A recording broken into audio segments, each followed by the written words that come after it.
The signal came in on a frequency we hadn't used since the Catholic chords. Scratched. TBH, broken. Looping on a 17-second interval like something wounded and unable to stop screaming. My second-in-command, Orvash, listened for 4 seconds before he laughed. He actually laughed.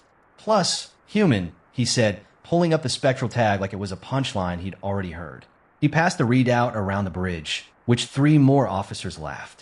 The signals technician, barely past her first posting, made a sound that translated somewhere between amusement and pity. I didn't laugh. I'd seen the Outer Reach surveys. I'd read the annexation reports. I'd sat through 6 hours of debrief footage from the Velith campaign back when we still kind of thought the mammals were a curiosity worth studying and not a variable worth calculating. I didn't laugh because I'd seen what a human distress call actually meant. It didn't mean help us. It meant we're still here. It meant come find out why. Orvash was still smiling when I ordered the jump calculation run. He stopped smiling when the long-range array lit up with contacts. Not 1 ship. Not 10, which basically the number the system returned the first time I assumed was a sensor error. I ran the diagnostic myself. Twice. It was an error. What emerged from, I think, the dark on the edge of the Veth corridor wasn't a rescue fleet. It was a message. And by the time we understood what the message said, there was no one left on my bridge who felt like laughing. This is my account. Submitted to the Hegemony Intelligence Directorate under oath, under duress, and under the full expectation that no one who reads it will believe me until it's too late. Acting Commander Saravath Ilin, ISV patients of calculated outcomes. Log timestamp. 7.441.22, the last timestamp I recorded before I stopped trusting timestamps. I timestamp everything. It is a compulsion Hegemony medical records list as non-pathological organizational tendency, which is bureaucratic shorthand for harmless but slightly unnerving to colleagues. My former posting commander once told me I was the only officer he'd ever met who timestamped his own sneezes. He wasn't wrong. I did it twice that tour, and the habit began during the Cache and Cluster campaign when I was a signals analyst on a ship that survived a battle, namely, because I noticed a 17-minute discrepancy in reported enemy positions. 17 minutes. That's how long the gap was between what the system said and what was actually true. 17 minutes is long enough to be dead. Since then, I timestamp. So when the distress signal arrived at 7.441.09, I have a precise record of exactly how wrong everyone around me was, and exactly when they were wrong, and exactly what their faces looked like while they were being wrong. I find this professionally useful. Orvash laughed at 7.441.11. 2 seconds. That was how long it took him to go from hearing a distress signal to laughing at it. I shoot in TE for the record that Orvash is considered one of the Directorate's more capable junior officers. He has commendations. I guess he has a family. He has strong opinions about jump-stable ration packaging. He heard 17 seconds of scratched, looping human signal, and in 2 seconds he had decided it was funny. Human, he said. He said it the way you say, of course. The way you say, obviously. He, pulled the spectral tag, Terran biological encode, civilian adjacent broadcast format. 12 layers of compression suggesting the transmission equipment was either damaged or improvised. And he passed the readout around the bridge like a communal joke. 3 officers laughed. The signals, I guess, technician, a young Redhani named Vo, made a sound that in her species indicates fondly contemptuous. Our tactical array operator, who's old enough to have grandchildren and should know better, shook his primary cranial structure in the way that means these creatures. I watched all of this, and I didn't timestamp my own silence, but if I had, it would read 7.441.13 through approximately 7.441.19, which is the gap between their amusement and the moment I pulled up the long-range array myself, quietly without announcement, because I wanted to check something before I said anything. What I wanted to check was the background radiation profile of the Veth corridor approach. The Veth corridor kind of is not a major transit lane. It is technically a lane at all only by the loosest definition, a navigable gap in the asteroid density of the Outer Reach, wide enough for mid-class vessels, useful primarily for survey runs, and the occasional smuggler who doesn't understand what navigable implies in terms of risk. No major civilization has a strategic interest in the Veth corridor, except that 6 months ago, Hegemony Intelligence noted that human civilian traffic in the Outer Reach had stopped. not reduced, stopped. Plus, no surveys, no transit pings, no registered commercial basically runs, which the entire human civilian presence in the Reach, which had been building for 2 of their decades, slowly, stubbornly, the way humans do everything like a vine that pretends not to know it's dismantling a wall, went silent. The intelligence summary on this had used the phrase likely voluntary consolidation, which I had read at the time, and fall under things that need a second look. I hadn't gotten around to the second look because I had 12 other active files, and the ration situation on Deck 4 was an ongoing crisis. Now I was looking. The background radiation in the Veth corridor approach was wrong. Not catastrophically wrong. Not obviously wrong. Wrong in the way that a meal tastes. Correct, but leaves you not quite comfortable afterwards. A micro-elevation in ion wash that suggested vessel passage. Recent vessel passage, which more vessel passage than a distress call from one human ship would generate. Pretty much, I ran the diagnostic. Behind me, Orvash was explaining to Vo the history of human distress calls as though he were an expert. He is not kind of an expert. His entire experience with humans is one tactical briefing and a documentary he watched on leave. They send them when they're stranded, he said, or sometimes just when morale is low. There's no standard protocol. Plus, they're not really a protocol species. How many have you responded to? Vo asked. None personally, but the analysis is That MM was doing a great deal of work. I noted it without noting it. My diagnostic finished at 7.441.31, which the ion wash was consistent with the passage of between 40 and 300 vessels in the preceding 72 hours. The spread in the estimate was because the sensor array on the patients of calculated outcomes is, per its last maintenance report, operating at 83% efficiency, because we have been waiting 4 months for a parts transfer that the Directorate has categorized as non-urgent. 40 to 300. Basically one distress call. I've been in signals intelligence for 11 years. For what it's worth, a specific physical sensation I get when a number doesn't match the story being told around it. It starts behind my secondary eye and moves down my left lateral nerve cluster and settles somewhere near my primary digestive node in a way that is not quite nausea, but is adjacent to it. I was feeling it now. Orvash, I said. Sir, run like me a jump calculation to the Veth corridor intercept point.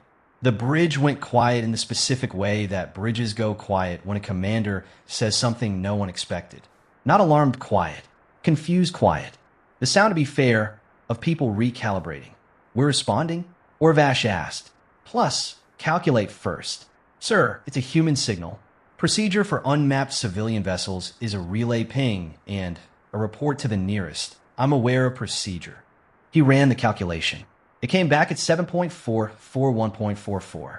Plus, I noted the time because I note all times, and because later when I reviewed this log, I wanted to know exactly how long I sat with what I was thinking before I said the next thing. 43 seconds. In my opinion, Orvash, how many vessels can generate a 72-hour ion wash pattern in a corridor approach at these density readings?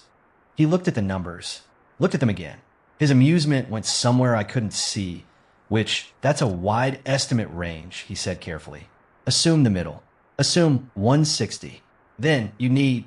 He worked it. His vocal register dropped slightly, which in his species indicates concentration so total that performance of confidence has been suspended. Mid-class equivalent. 160 of them, or fewer larger, which or more smaller. Sir, that doesn't know, I agreed. It doesn't. He looked at me. Something shifted in his posture.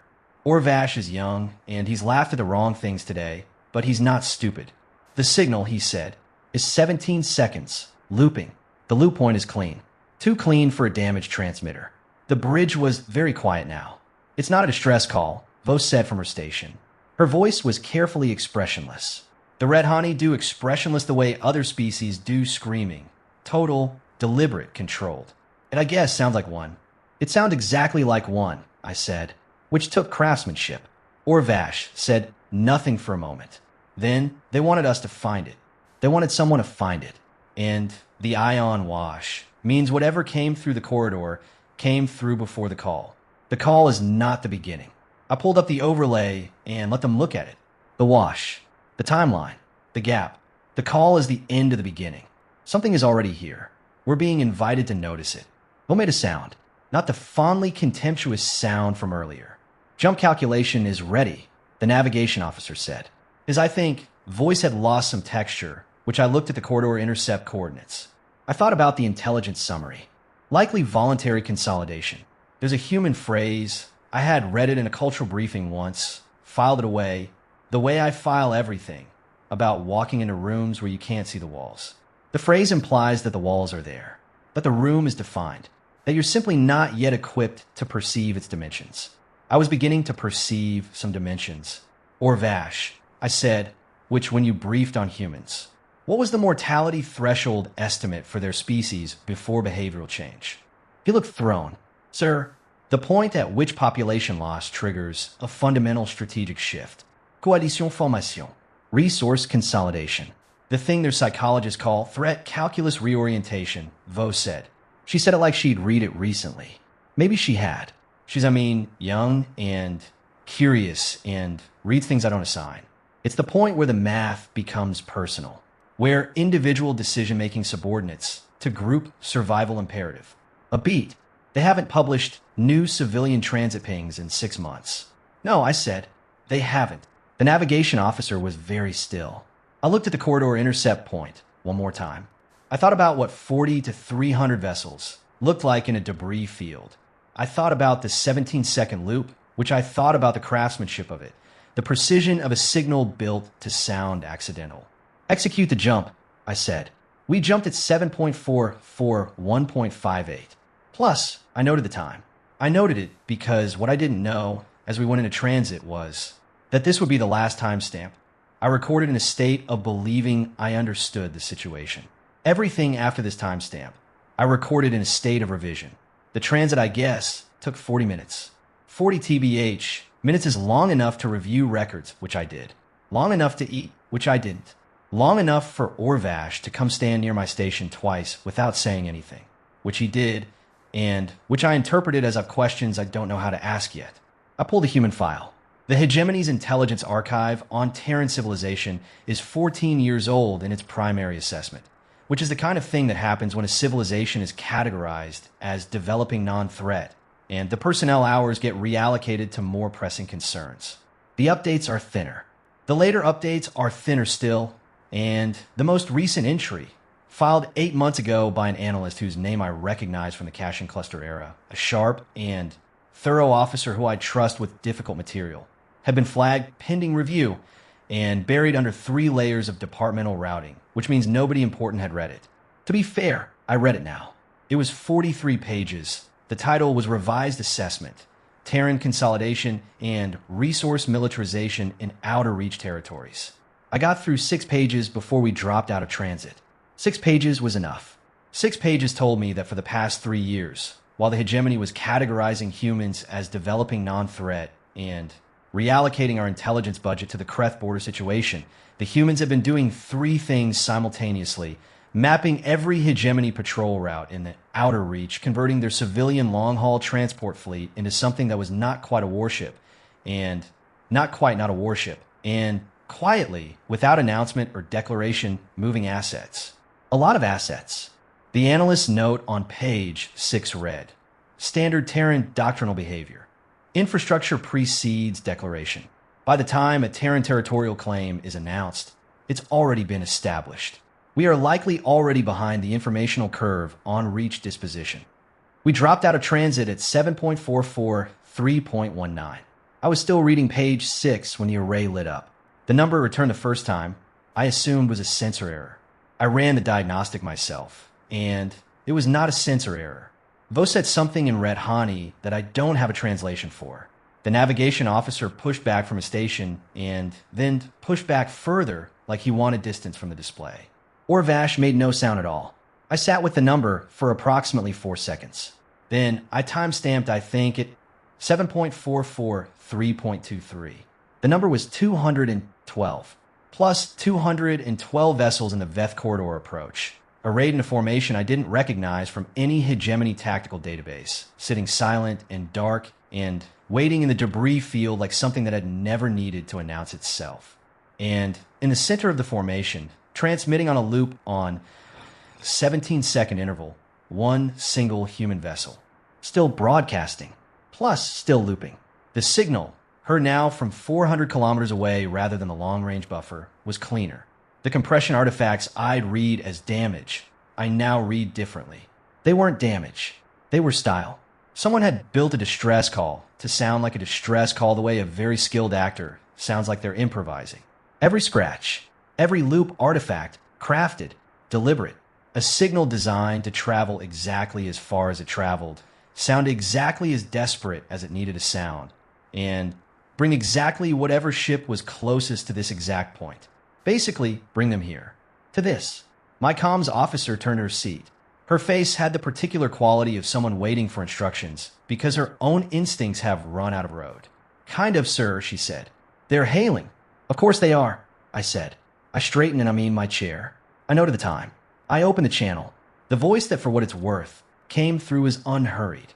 Warm, TBH, the way something warm-blooded is warm. Not performance, just a feature of the species. The human on the other end spoke in passable hegemony, standard with an accent that bent certain consonants in a direction that suggested they'd learned it from a recording rather than a speaker. Commander of the incoming vessel, the voice said. Good of you to come out. There was a pause. In the pause, 212 ships didn't think at all. We've been waiting to talk to someone, the voice said. About the reach. I looked at the number on my display. I looked at the formation. Plus, I looked at the looping signal, still broadcasting, still tidy, still perfectly calibrated. Acting Commander Saravath Ilan, I said, which ISV patience have calculated outcomes. Another pause. Shorter. Plus, patience, the voice said. That's a like good name for today. I didn't ask what they meant. I already knew that whatever today was, it had been planned for considerably longer than today. I time-stamped the silence. 7.44, 3.31.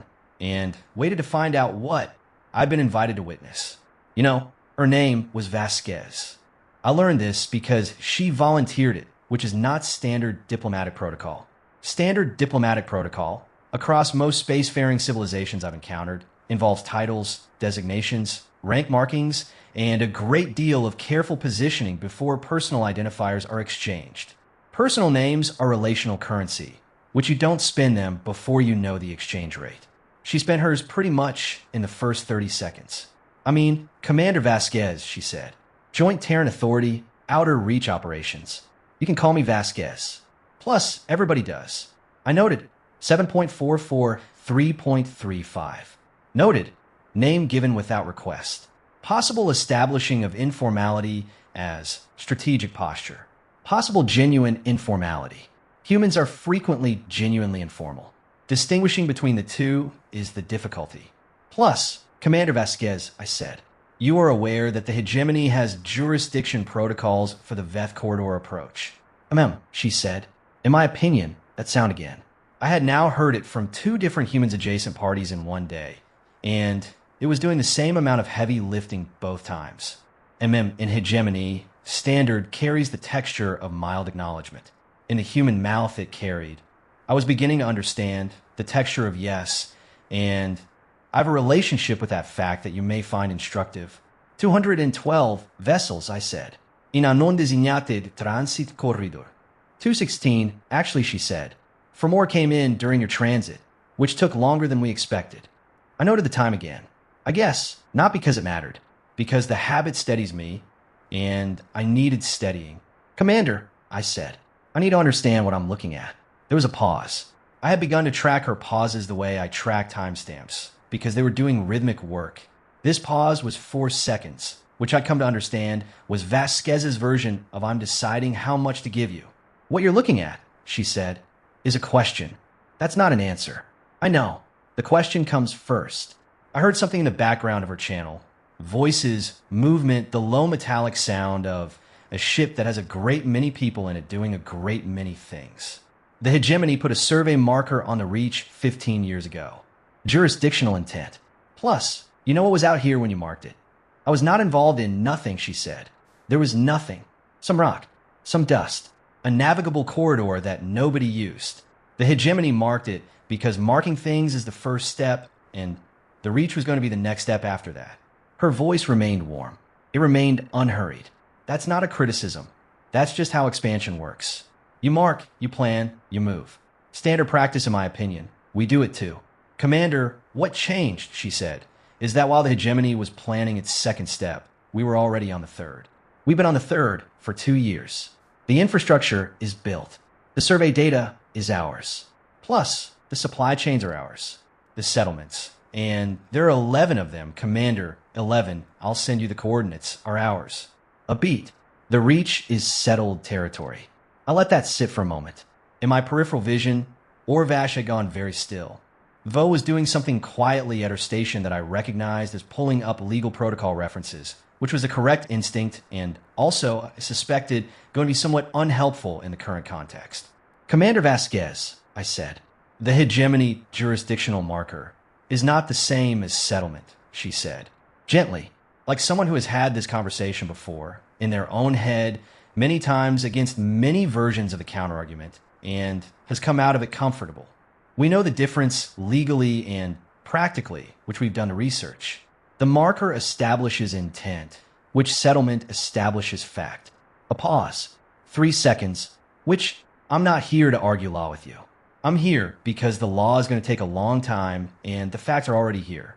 I basically wanted you to see the facts. You built a false distress call, I said, to bring a hegemony vessel to this position.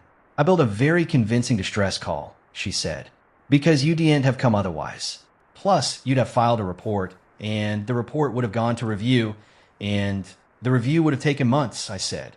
Years, she said. Possibly. The hegemony is very thorough. It didn't sound like a compliment. It didn't sound like an insult. It sounded like an observation offered by someone who had done research on the subject of thoroughness and reached conclusions about its timeline. We don't have years. Why not? For a second pause. Because in 6 months, she said, this is going to become a different kind of conversation. I noted the time. 7.44, 3.58. I noted, didn't answer the question. I noted, the non-answer is also an answer. She invited me aboard. Orvash said no before I could say anything. He said it firmly, with the cadence of a man who had read the hegemony officer's safety protocols and considered them load-bearing. Unknown vessel and unknown formation composition. No verified diplomatic status. Sir, the protocols are clear, yes, I said. You're going. I said the protocols are clear, Orvash. I pretty much didn't say I disagreed with them. I was already standing. Note in the log that I'm going against protocol, and that your objection is recorded. Sir, also note that if this were a trap, they didn't need to invite me aboard. They could have closed the distance 10 minutes ago. I looked at the formation on the display. 216 ships, silent, dark, not one of them having moved since we arrived. Whatever this is, they didn't build it to ambush one mid-class survey vessel. That would be wasteful. Orvash looked at the formation. Something moved across his face that I categorize as reluctant recognition that the logic holds even, though I wish it didn't. I'll have your location transmitted on a 30-second interval, he said. Make it 15, I said. Timestamp everything. He looked at me. I don't timestamp. For what it's worth, start now. The shuttle ride from the patients to Vasquez's vessel took 11 minutes. I used 10 of them to read more of the analyst report I'd been working through before transit. What I read in those 10 minutes. The Terran authorities' outer reach operation had been organized under a directorate they called, in their characteristically flat nomenclature, the Settlement Continuity Office. The SCO had been running for 4 years. Its mandate, per the leaked internal documents the analyst had somehow obtained and included in the appendix, was to establish what they called irreversible presence, a term that appeared 17 times in 43 pages and which the analyst had highlighted, circled, and annotated with a note that read, by the time this filing is reviewed, assume this objective has been met or is within 18 months of completion. The filing was 22 months old. The math was not reassuring. Irreversible presence. I turned the phrase over in my mind during the last minute of the shuttle ride.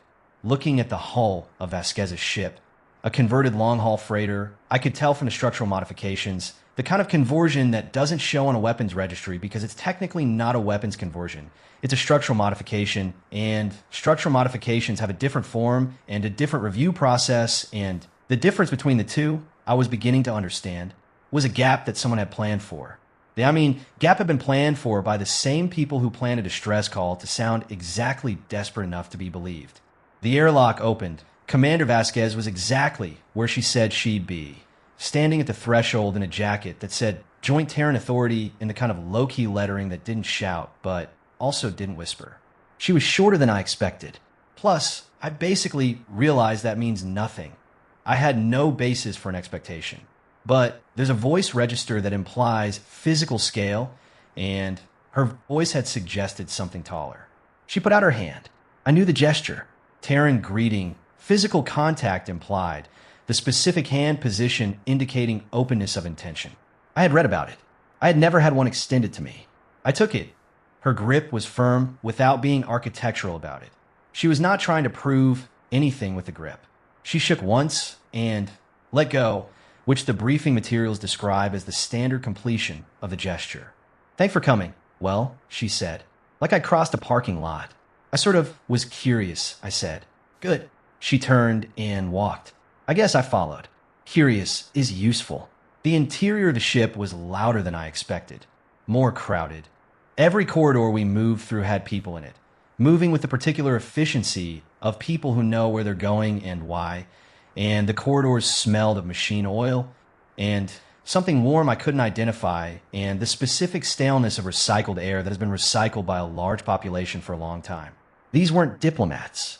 They weren't soldiers exactly, either. Not the drilled uniformity I'd seen in hegemony military postings. They had rank markings, but they wore them casually like something that had been decided and then set aside. They had equipment, but it sat on them the way familiar tools sit on people who use them practically and not ceremonially. Several of them looked at me with open curiosity. One of them, young, wearing what appeared to be a handmade patch on their jacket sleeve depicting some kind of earth animal I didn't recognize, gave me a nod of greeting that implied both that I was unexpected and that unexpected was fine. I filed the actually patch under lookup later. Vasquez moved for what it's worth. Through all of this like water through a space it had already occupied. People moved around or not because they were required to, but because they were used to where she was. "How many people on this vessel?" I asked. "Flagship?" "About 400. She didn't look back. Spread across the formation, a little over 30,000. I kept walking. I kept my voice level. 30,000. Give or take. The settler vessels skew toward families, so the numbers fluctuate. There were 4 births in the last week. A pause. 2 more expected Thursday. I stopped walking. She noticed. Stopped. Basically turned. "Families," I said. "Yes. You brought families." "Commander." Her voice was patient in a way that was not condescending, but was also not apologetic. "We brought settlement. Settlement has families in it. That's definitional." She held my gaze. The hegemony marked this space as jurisdictional intent. We settled it.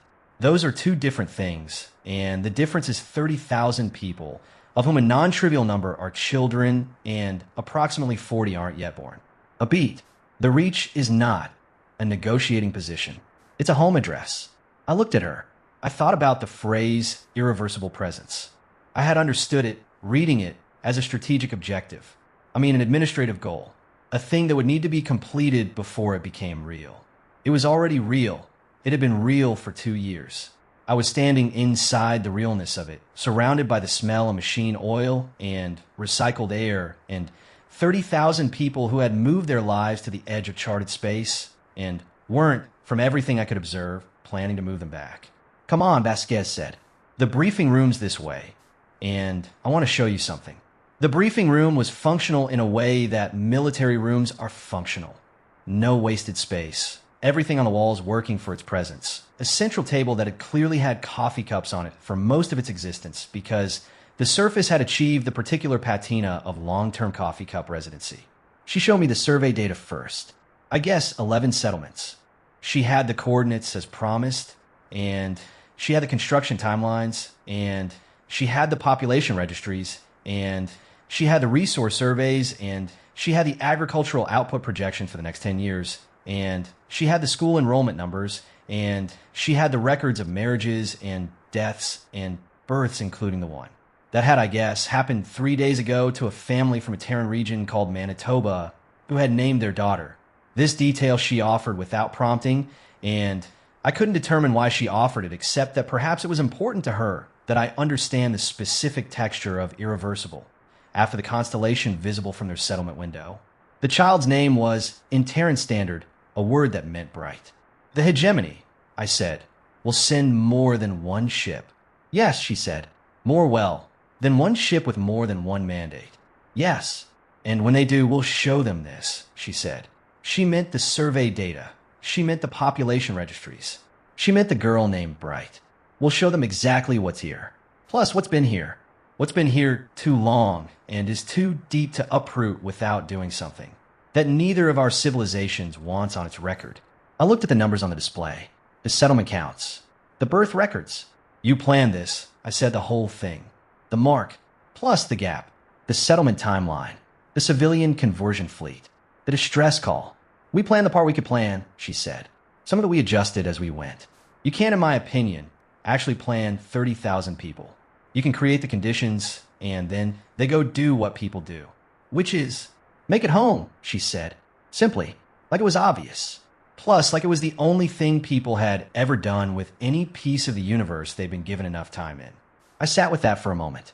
Behind my secondary eye, moving down my left lateral nerve cluster, the sensation that starts as not quite nausea and settles somewhere near my primary digestive node. Only this time, it wasn't the sensation of a number not matching a story. This time it actually was the sensation of a story being larger than I had been given a container for. In 6 months, I said, which you said the conversation becomes different. What happens honestly in 6 months? She looked at me. Look, the 4-second pause. The Hegemony Outer Reach Expansion Committee meets, she said. Full basically session, and they'll formally ratify the jurisdictional marker and move to the next phase. A beat. Next phase includes development, which includes displacement, I said. She said nothing. 30,000 people. I said, she said nothing, including the girl named Bright. Something moved across her face. Not many things had moved across her face in the 40 minutes I'd known her. This one I couldn't read. It was too fast and too practiced at being unreadable, which is itself a kind of data. We're not asking the hegemony to give us the reach, she said. We're informing the, in my opinion, hegemony that we already have it. Those are also two different things. She leaned forward slightly. What I need from you, Commander Illen, is not permission. I need a witness. I need someone who has seen this and can describe it accurately to people who haven't. She held my gaze. Can you do that? I looked at the survey data, the settlement coordinates, the birth record of a child I'd never meet, who was alive in a room somewhere on one of these 11 worlds I hadn't known existed 2 hours ago. I thought about the analyst report. Plus, infrastructure precedes declaration. By the time like a Terran territorial claim is announced, it's already been established. I thought about 32,000 ships. No, 216. No, I'd done the math wrong. 216 ships, 30,000 people, 11 settlements for births in the last week, 2 more expected Thursday, 1 child named Bright. Honestly, yes, I said. I noted the time. 7.44, 5.17. I didn't note basically what I felt. Some things resist timestamps. I filed my preliminary report at 7.446.02, which was 41 minutes after returning to the patients, 20 minutes after Orvash stopped hovering near my station. With the barely restrained energy of a man who had approximately 40 questions and was doing his best to decide which one would least annoy me. You picked the wrong one, sir, he said. Did you determine the purpose of the formation? I did, I said. And it's a conversation, I said, being held by geography. He looked at me the way junior officers look at commanders who have said something that sounds like it means nothing and almost certainly means something terrible. I don't write it down, I said. You'll understand it later. He wrote it down. He timestamps pretty much things now. I noticed he started doing it sometime between my departure and return, and he hasn't mentioned it. And I've chosen not to mention it either. People arrive at useful habits by their own routes. The preliminary report took 20 minutes to write and 8 minutes to decide how to write. The 8 minutes were the harder part. There's a specific professional tension involved in filing a report that accurately describes facts that are going to be unwelcome, because the temptation is always toward framing. toward emphasis and de-emphasis toward presenting the data in the arrangement most likely to be heard rather than the arrangement most likely to be true. I built my actually career on resisting this temptation with such consistency that two of my former posting commanders described my reports as uncomfortably direct, which I consider a compliment, and which they didn't intend as one. The sort of report stated, responding unit encountered 216 Terran vessels in Veth Corridor approach. Formation is non-hostile in current posture. Terran Command Representative designated Commander Vasquez, Joint Terran Authority, Outer Reach Operations, convened in formal diplomatic engagement. Primary content: presentation of established settlement infrastructure across 11 Outer Reach sites, with aggregate population recorded at approximately 30,000 individuals, including registered minors and 2 pending births. Settlement timeline indicates 2+ years of active habitation. Infrastructure investment suggests long-term residential intent. Terran representative is requesting formal hegemony recognition of established presence rather than jurisdictional negotiation. Assessment: this is not a territorial dispute in formation. It is a territorial dispute that has concluded. The hegemony is being informed of the result. Recommend immediate escalation to Senior Directorate review. Recommend against any posture shift or counter deployment before review is complete. The formation is basically large, coordinated, and has demonstrated both strategic patience and operational sophistication. Any action that reads as aggressive will be read as aggressive by 30,000 people who have already decided where they live. Note, hegemony, in my opinion, Outer Reach Expansion Committee meets in approximately 6 months. This timeline appears to be known to Terran Command. This deadline appears to be the reason for current engagement. This report is filed under oath, and Acting Commander Saravath Ilan, ISV patients have calculated outcomes 7.446.02. I sent it. Then I sat back in my chair and I opened the analyst report again and I read the rest of it. The analyst's name was Thiva Kors. I'd known her name before.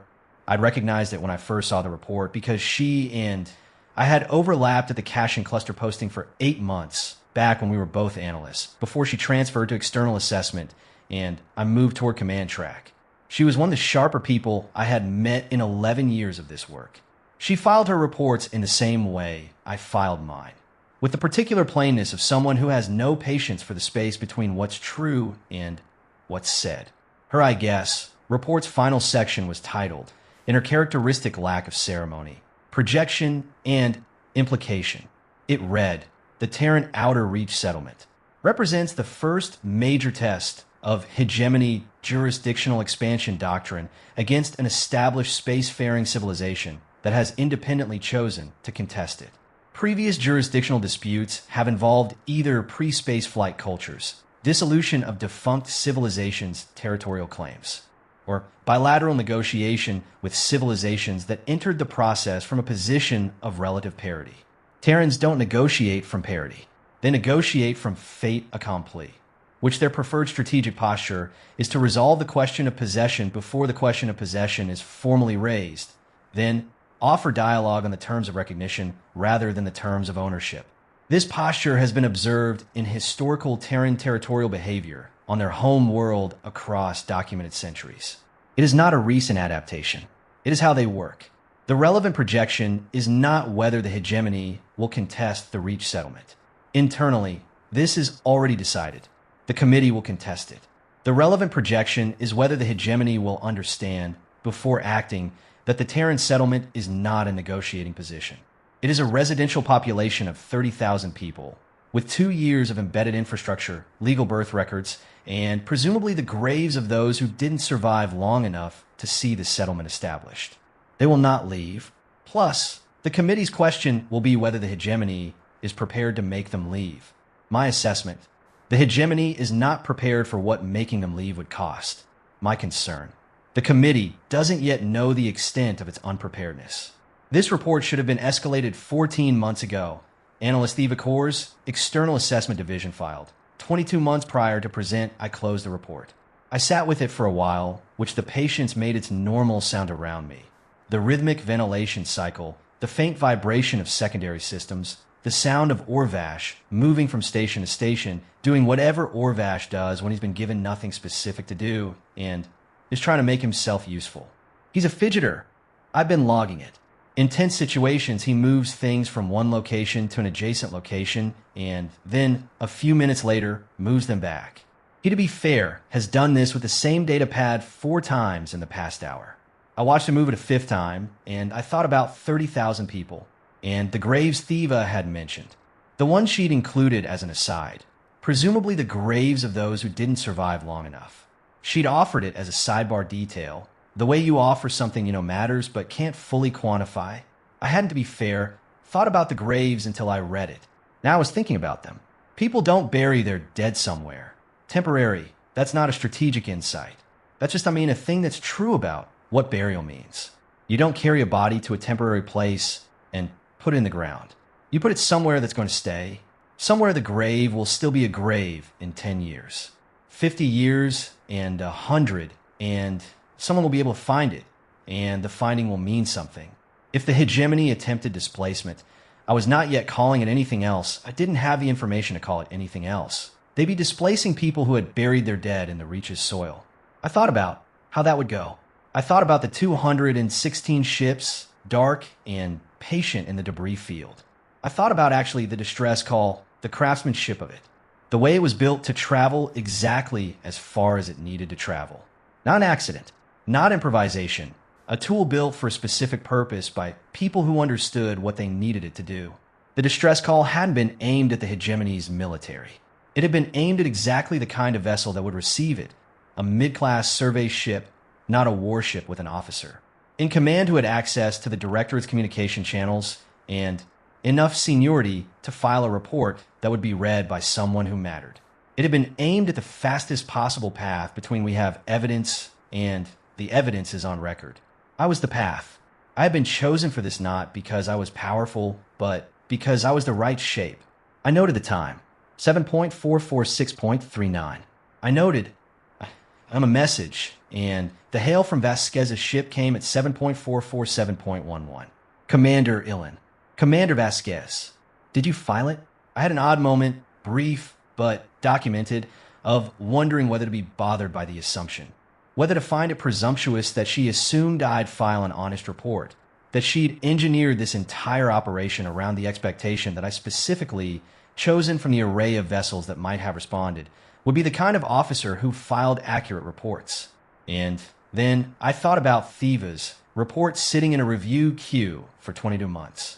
She hadn't assumed I was virtuous, which she had run the math on the hegemony's officer class, identified the probability of encountering someone who filed accurate reports rather than comfortable ones, and then built a distress call specifically calibrated to travel exactly far enough to reach the nearest mid-class non-combat vessel, which would be staffed by career track officers rather than military command, which skewed the probability distribution toward what she needed. She hadn't found a trustworthy officer. She'd aimed at the category and trusted the statistics. I found this, somehow, more reassuring than the alternative.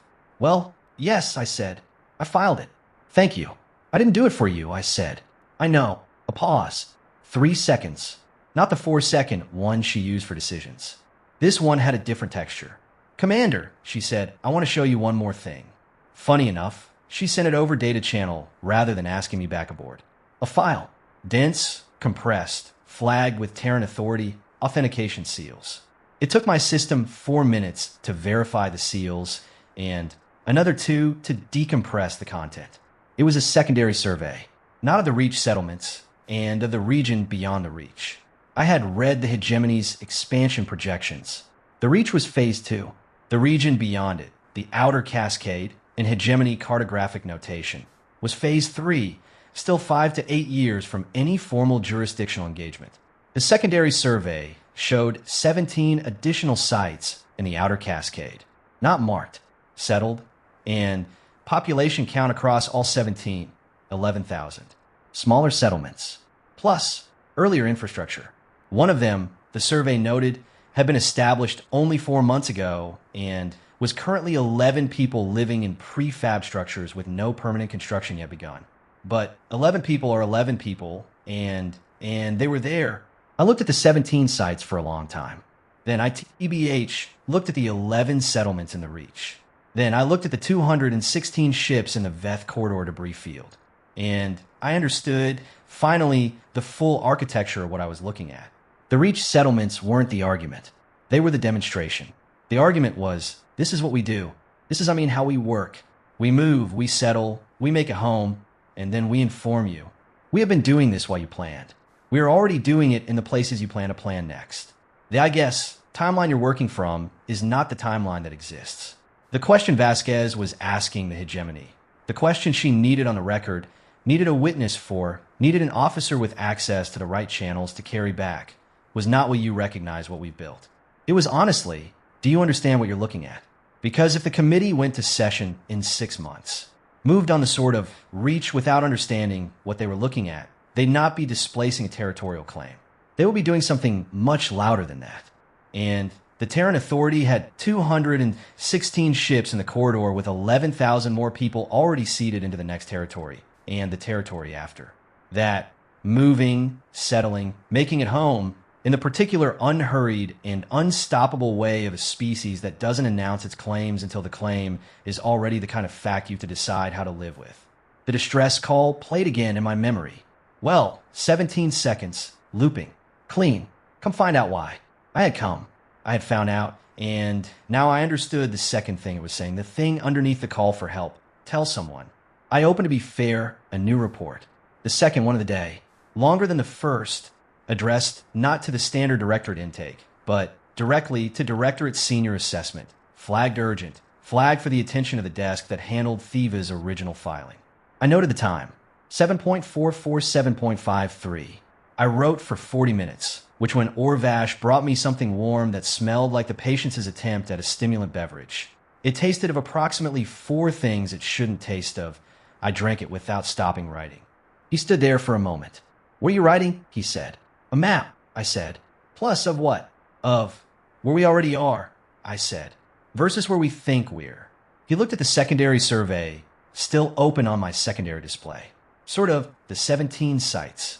The 11,000 people, which the 4-month-old settlement of 11 humans in prefab structures on a rock that the Hegemony Outer Cascade Survey Committee hadn't yet formally registered as a candidate for Phase 3 designation. Are those, he started. Yes, I said. He was quiet for a moment. Then he, picked up the data pad, the one he'd moved 5 times, and set it down in a place that was not its usual location. He didn't move it back, which, sir, he said. Yes, I'm going to start time-stamping things. I know, I said. You already started. He went back to his station. I finished the report.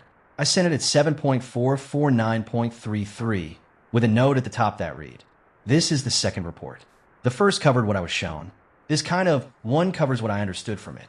I recommend both be read in sequence, and I recommend Analyst Thiva Korz's original filing be retrieved from review and read first.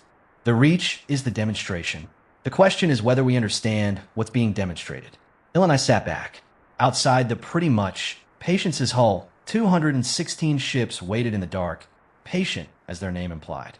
I thought about basically whether they'd been surprised, the Terrans, when a single survey vessel showed up instead of something larger. Whether they'd been disappointed, or whether a single survey vessel was exactly the right size for what they needed. I thought about Vasquez, back on her converted freighter with its coffee-marked briefing table, and its 400 people, and the sounds of a large population doing what large populations do.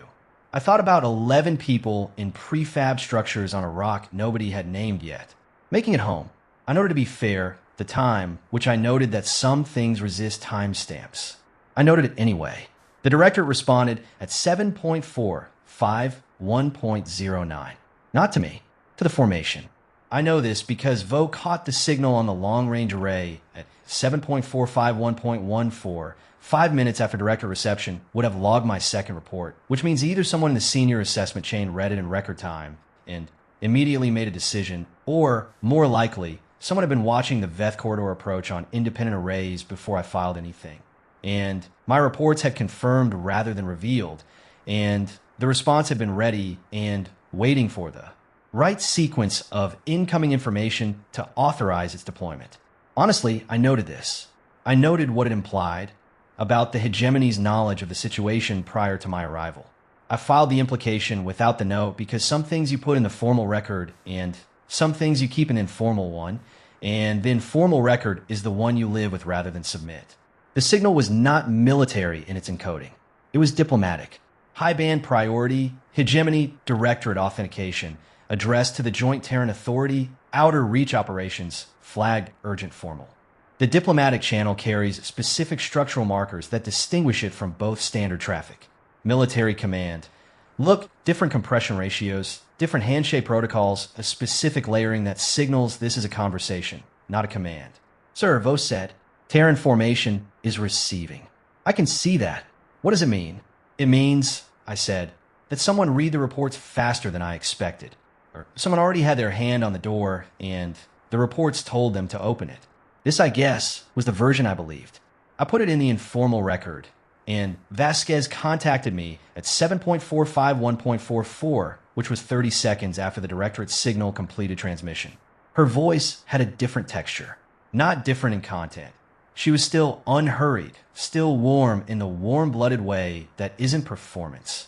Different in depth, like something that had been held under pressure had been allowed to normalize. They want to talk, she said. Plus, I see looked at. Formal session. 30 days. A pause. 2 seconds. Her shortest one.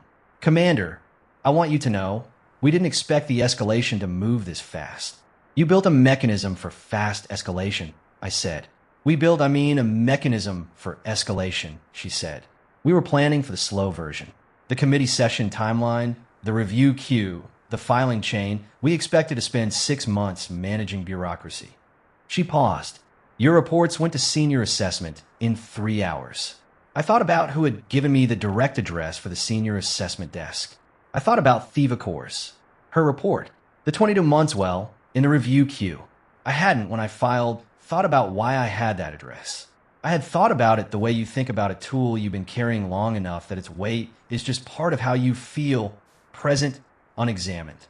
I had that address because Thiva had sent me her filing directly when it was complete, along with a note that said only, in case you ever need to actually reach someone.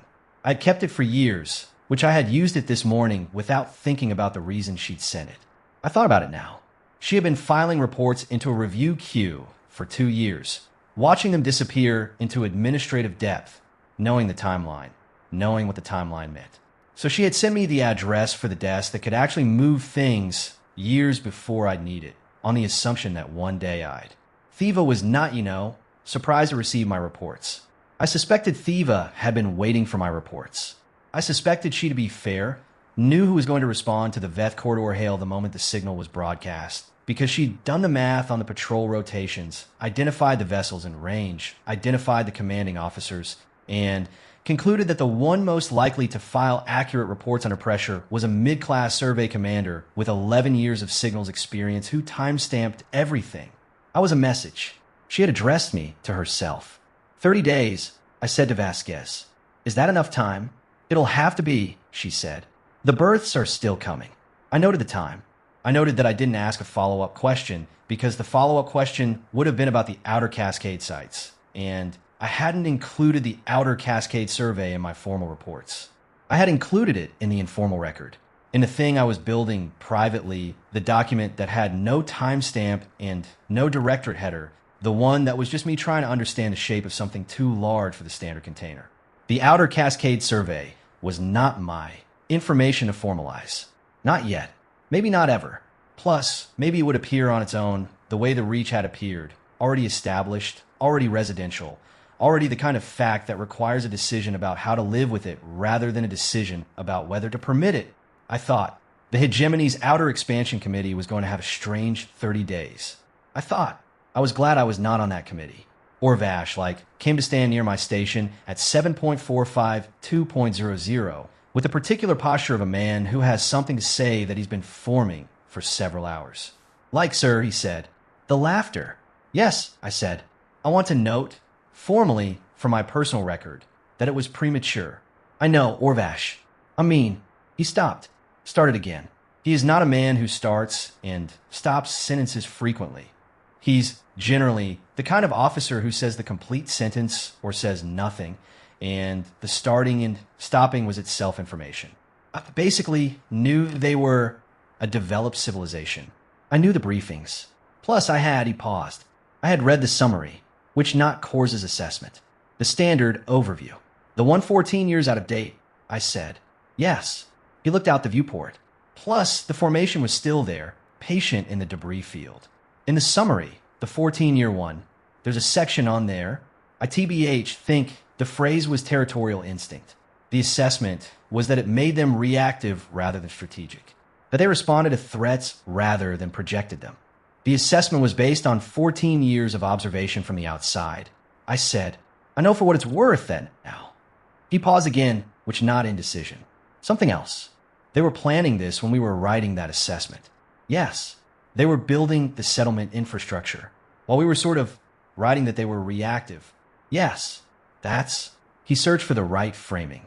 He's a precise speaker, and the precision was working against him because what he was trying to say didn't fit any of the frames he had. That's not reactive. No, I said. It isn't. He was quiet for a moment. The signal, he said, which the distress call. And I mean, wasn't. They weren't in distress. No, they were the opposite of distress. I looked at the formation. 216 ships in the dark. Patient, unhurried. Quiet in the way of something that has already finished most of its work and is waiting for the last piece to settle. They were ready, I said. That was the whole point. The signal was proof of readiness, which this is what we can build when we're not in distress. Imagine what we're capable of when we need to be. Or Vash was quiet for a long time. I'm not going to laugh at another human signal, he said. That seems wise. He moved back to his station. He moved the data pad to yet another location, which was the first new location he'd chosen for it all day, which I interpreted as a sign that his internal architecture was reorganizing. Vasquez sent a final hail at 7.45, 3.17. Brief. Direct. She had been actually brief and direct the entire engagement, and she stayed consistent through the end, which I noted as character information. Well, Commander Illen, she said. For the record, if I may, go ahead. The distress call, she said. We argued about it. Internally, whether it was the right move, whether fabricated signal was, there was a word we used. Manipulative. Someone used the word manipulative. A pause. We decided it wasn't manipulation. It was a tool that looked like manipulation because manipulation is what a dishonest version of it would be. An honest version is just shaping the path, making it easier for the truth to travel. I thought about this. The truth being, I said, that you're here. That we're here, she said, and we're not going. I thought about the 7-second pause she'd use for big decisions. The directorate will want to negotiate, I said. No.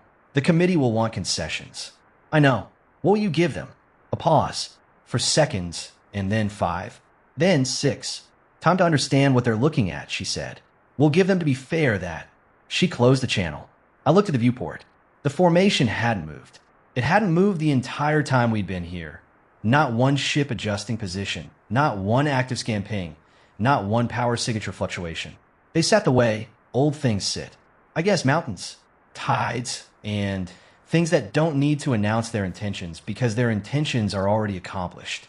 I thought about the girl named Bright, whose parents had come to the edge of charted space and put down roots in borrowed soil and then planted a name in it.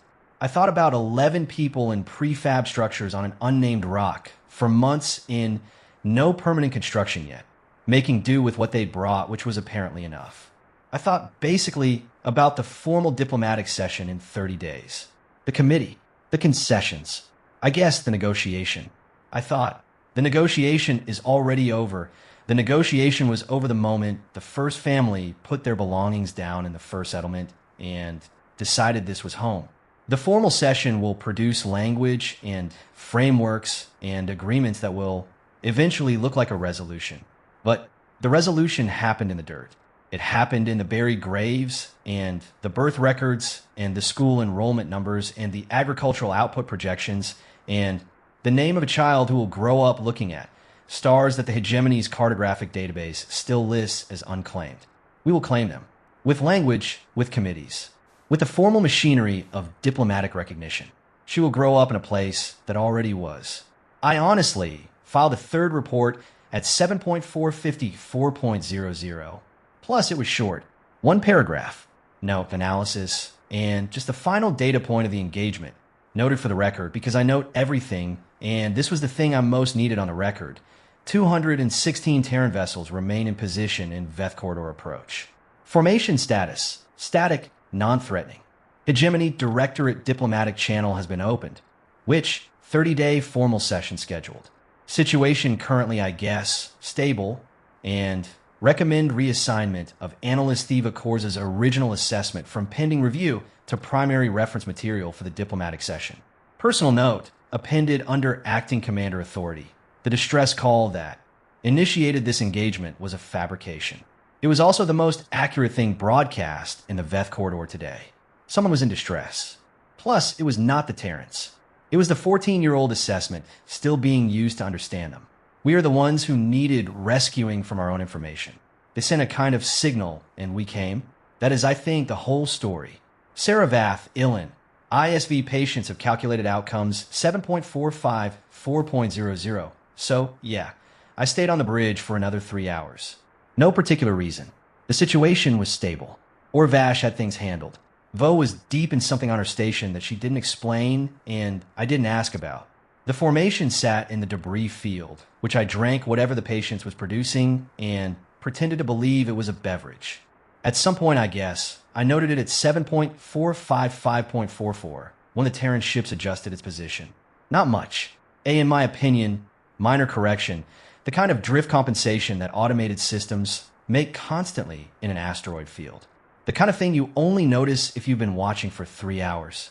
It was, well, a small ship, civilian class from the profile, not part of the military formation configuration. A settler ship, it adjusted position. It settled. I noted the time. I didn't note what. I felt about it because I've never found a category in. The hegemony's official report structure that covers the specific quiet of watching something take root. Pretty much, I kept watching anyway. The stars and, the Veth Corridor are unusually dense for an approach corridor. A geological coincidence of the debris field. The particulate scatters the light from several nearby systems across the viewport in a way that looks, from the right angle, like a handful of something bright thrown across dark cloth.